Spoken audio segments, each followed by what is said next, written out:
नमस्कार दोस्तों।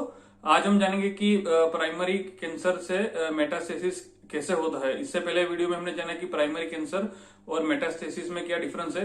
आज के वीडियो में हम ये डिस्कस करेंगे कि प्राइमरी कैंसर से मेटास्टेसिस होने का रीजन क्या है और इसका मैकेनिज्म क्या है।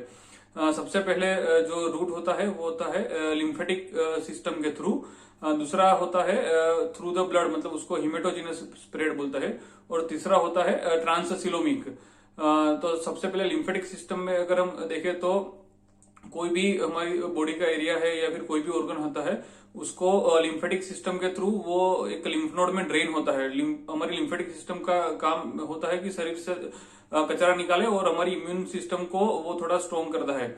जब भी कभी भी कोई भी ऑर्गन में प्राइमरी कैंसर या ट्यूमर होता है तो उसकी वजह से जो भी उसका लिम्फ नोड जो ड्रेन करते हैं लिम्फेटिक्स, वो कैंसर सेल्स होते हैं वो थ्रू द लिम्फेटिक्स वहां लिम्फ नोड में वहां पर डिपॉजिट होते हैं। और उसके बाद वहां पर जो भी लिम्फ नोड होता है वो बड़ा हो जाता है या फिर वो स्वोलन हो जाता है।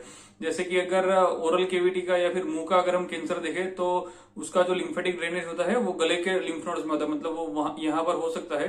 तो कभी भी हमें इधर टंग का कैंसर हो या फिर मुंह के अंदर के पार्ट का कैंसर होता है तब हम देखते हैं कि उसके उस पेशेंट का उस साइड का या उसके ऑपोजिट साइड का जो लिम्फ नोड्स होता है वो बढ़ जाता है और पेशेंट को यहाँ पर स्वेलिंग फील होता है। तो ये एक लिम्फेटिक सिस्टम का स्प्रेड होता है। दूसरा होता है कि हिमेटोजिनस स्प्रेड, मतलब थ्रू द ब्लड, मतलब जो भी ऑर्गन में कैंसर है वहां पर भी वहां से जो भी वेसल ब्लड ले जाती है तो उसमें जो कैंसर सेल होता है वो उस ब्लड के थ्रू वो ब्लड वेसल में जाके वो दूसरे ऑर्गन में डिपॉजिट होते हैं और वहां पर वो अलग से ट्यूमर बनाते हैं जिसको बोलते हैं हिमेटोजिनस स्प्रेड। जैसे कि मान लो कोई पेशेंट में लंग कैंसर है और वो फिर थ्रू ब्लड वो लीवर में डिपॉजिट हो जाता है तो उसको बोलते हैं लीवर मेटास्टेसिस या फिर हिपेटिक मेटास्टेसिस। जैसे अलग अलग ऑर्गन में वो हो सकता है मेटास्टेटिक डिजीज। जैसे मैंने पहले वीडियो में बताया कि वो ब्रेन में भी हो सकता है या फिर लंग में या फिर बोन में भी हो सकता है। तीसरा जो रूट होता है उसको बोलता है ट्रांससिलोमिक मेटास्टेसिस। ये ट्रांससिलोमिक मेटास्टेसिस स्पेसिफिकली ओवरी में ज्यादा होता है, मतलब जो भी फीमेल पेशेंट को ओवेरियन कैंसर है उसमें ओवरी में से ये कैंसर सेल डिटेच हो जाते हैं और वो वहां पर एब्डोमेन में पेरिटोनियम होता है, वहां पेरिटोनियल लाइनिंग में वो सेल डिपॉजिट होते हैं और फिर वहां पर वो अलग से ट्यूमर बनाते हैं। तो इस स्प्रेड को बोलते हैं ट्रांससिलोमिक स्प्रेड। अभी जहां पर भी कैंसर के सेल्स स्प्रेड हुए हैं और जहां पर भी मेटास्टेसिस हुआ है उस हिसाब से पेशेंट को कंप्लेन होता है। मतलब अगर पेशेंट को ब्रेन में मेटास्टेसिस है तो पेशेंट को चक्कर आना या फिर वोमिटिंग होना या फिर उनको मतलब वो कॉन्शियस ना हो वैसा हो सकता है।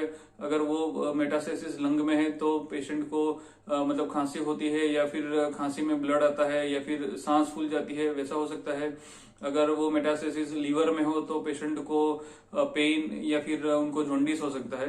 अगर वो मेटास्टेसिस बोन में होता है तो पेशेंट को बोन पेन होता है, कमर में दर्द होता है या फिर कभी कभी बोन में मेटास्टेसिस होने की वजह से वहां पर फ्रैक्चर भी हो जाता है तो उसको पैथोलॉजिकल फ्रैक्चर बोलते हैं। और अगर पेशेंट को जैसे मैंने बताया कि ट्रांससिलोमिक मेटास्टेसिस हुआ है एब्डोमेन में ही तो वहां पर पेशेंट को पानी भर जाना या फिर पेट फूल जाना ये सब प्रॉब्लम हो सकता है। तो अगर हम ये एक आपको रियल लाइफ पेशेंट की इमेज दिखाया तो जैसे कि ये ब्लू सर्कल किया हुआ है इमेज में वो सीए लंग है, मतलब वो लंग कैंसर है जो प्राइमरी साइड है।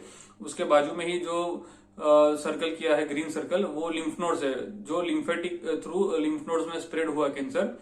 और जो दूसरा इमेज है उसमें अगर हम देखेंगे तो उसमें रेड सर्कल में मार्क किया है वो हिमेटोजिनस स्प्रेड थ्रू बोन में मेटास्टेसिस है, मतलब वो हमारे हिप बोन में मेटास्टेसिस हुआ है।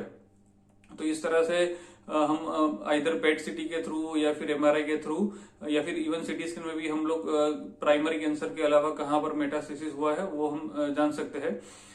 मैं आशा रखता हूं कि ये वीडियो आपको इन्फॉर्मेटिव लगा होगा और आपको हेल्पफुल रहा होगा। Thank you.